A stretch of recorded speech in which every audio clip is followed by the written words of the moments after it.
हैं, खेतों में काम कर रहे हैं या छाता लेके चल रहे हैं, पेड़ के नीचे खड़े हैं, पानी भी गिर रहा है और उसमें जो है वज्रपात हो जाता है तो मौत हो जाती है। तो मौत के कारण और निवारण दोनों पर चर्चा हमको करनी होगी और हमको जो है इन सभी चीजों पर समय रहते हुए, जैसे आप समय रहते हुए हेल्थ का सारा चीज कर लेते हैं, वैसे ही मैं समझता हूँ कि आपदा भी यदि थोड़ा इस पर वर्कआउट करे और कुछ राज्य के हित में, राष्ट्र के हित में कुछ योजनाओं को इसमें शामिल करे, कुछ त्रासदी को शामिल करे, तो मैं समझता हूँ कि राज्य और राष्ट्र हित में ये अच्छी चीजें आएंगी। ऐसा मेरी, और जो चर्चा होगी और जो आपका आदेश निर्देश होगा उसका अच्छे से पालन करेंगे।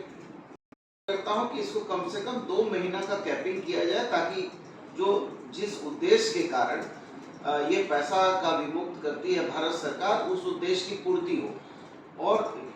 एक बार पुनः जो है हमने केंद्रीय गृह मंत्री जी से प्रार्थना किया, लेकिन जरूर समीक्षा होनी चाहिए कि स्टेट, अब जैसे हमारा झारखंड है जल जंगल जमीन पर है, तो यहाँ हम लोगों ने यहाँ पर सांप के काटने का, हाथी से मारने का और भी कई चीजों को, भूस्खलन का, तो कुछ कुछ चीजों को हम लोगों ने स्टेट आपदा में शामिल किया है। तो क्यों नहीं वहीं भारत सरकार ही उस नीति का निर्धारण कर दे, तो हम लोगों को भी एक बहुत सुविधा मिलेगी। और मैं समझता हूँ कि जो भी आदरणीय मनसुख भाई जी का जो आदेश निर्देश होगा, इसका तो हम अक्सर पालन करते हैं। और आपदा से भी यदि कुछ स्पष्ट गाइडलाइन हो जाए, क्योंकि अभी हमारे धनबाद में कई लोग जल के मर गए, हम लोग उसमें जो है कोई बहुत उसमें ये नहीं कर पाते हैं। हमारे यहाँ गैस रिसाव होती है, कई लोग जो है सेफ्टी टैंक में मर गए। तो उसके लिए एक गाइडलाइन होनी चाहिए कि डूबने वाला आदमी चाहे डूबा में डूब जाए या नदी में डूब जाए या समुद्र में डूबे, तो डूबने वाला मृत्यु यदि उनकी हुई है तो उसके लिए उनको मुआवजा कैसे मिलना चाहिए, आग से जल के मरे हैं तो उनको कैसे मिलना चाहिए, हीट वेव में यदि उनकी मौत हुई है तो मौत के कारण के साथ उसका निवारण क्या होना चाहिए। तो मैं समझता हूँ कि इन बिंदुओं पर हम लोग जो है, अभी हमारे झारखंड में भू रत्न गर्वा धरती हम कही जाती है, तो मेरा ये व्यक्तिगत मानना है कि भू रत्न गर्वा धरती है तो उसमें वज्रपात जो है एक बड़ी समस्या है। और दूसरा है कि वज्रपात यदि नहीं होगा तो हमारा जो है जमीन भी जो है उसमें जो है नाइट्रोजन नहीं होगा। तो वज्रपात भी जरूरी है और उससे बचाव के उपाय भी जरूरी है, क्योंकि नाइट्रोजन वज्र तूफान के साथ साथ जो है बाढ़ और ये चीजों को भी उसमें लाया जाता है। तो एक है जैसे फायर है, फायर में प्राकृतिक जनित फायर है कि मानव जनित फायर है, ये इसको एक्सप्लेन नहीं किया गया। वैसे ही ये हीट वेव की बात है, तो हीट वेव में मरने वाले लोगों को कैसे हम उनको पैसा देंगे, किस निधि से पैसा देंगे, भारत सरकार का जो पैसा है या स्टेट गवर्नमेंट का पैसा है उसको हम देने के लिए हम किस तरीके से ऑथराइज होंगे। और तीसरी बात है कि हमारे राज्य में अभी तक कोई एक भी ऐसा मामला प्रकाश में नहीं आया है कि जहां पर कोई भी एक ऐसी मृत्यु हुई है जिसको हम ये कह सकें कि ये जो है गर्मी के कारण, लू के कारण ये जो है मौत हुई है। तो मैं देख रहा था कि आपके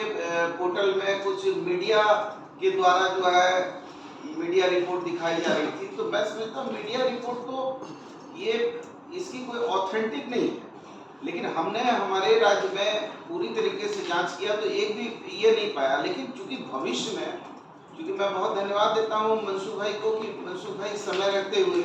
सारे कदम उठाने के लिए लगे रहते हैं, तो मैं आपसे ये निवेदन करूंगा कि ये बड़ी गहरी और गंभीर बात है कि आप किस मुद्रा से, किस आप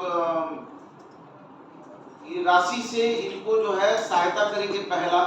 फिर दूसरा, स्वास्थ्य में हम किस तरीके से उसको, मृत्यु का कारण इसमें कुछ भारत सरकार को गाइडलाइन बनानी चाहिए कि इन चीजों में मृत्यु होती है तो इसको हम शीतलहरी मानेंगे, इन चीजों को हम जो है लू में मानेंगे। तो ये कोई स्पष्ट गाइडलाइन होनी चाहिए। ये सारी चीजें जो है कहीं ना कहीं अदृश्य है कि उसके पीछे कोई बेसिक कॉज नहीं समझ में आता है। तीसरा, मैं ये निवेदन करूंगा कि जो हमारा जो अभी सुखाड़ आया था, सुखाड़ में चूंकि आपदा और स्वास्थ्य दोनों विभाग के माननीय मंत्री बैठे हैं, तो राज्य में जो अभी सुखाड़ की स्थिति हुई थी उसमें 9,668 करोड़ रुपया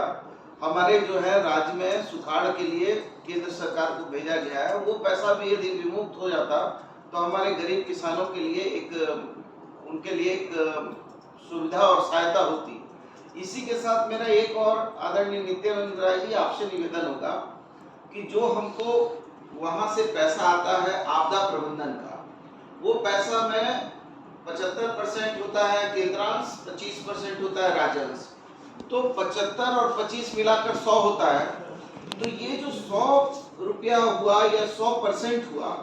ये पैसा पर एक आपने कैपिंग लगा दिया है कि 15 दिन के अंदर अंदर यदि स्टेट गवर्नमेंट अपने पैसा को इसमें शामिल नहीं करता है तो उसको 7.5% जो है टैक्स लगेगा या उसको जो है उसको देना होगा।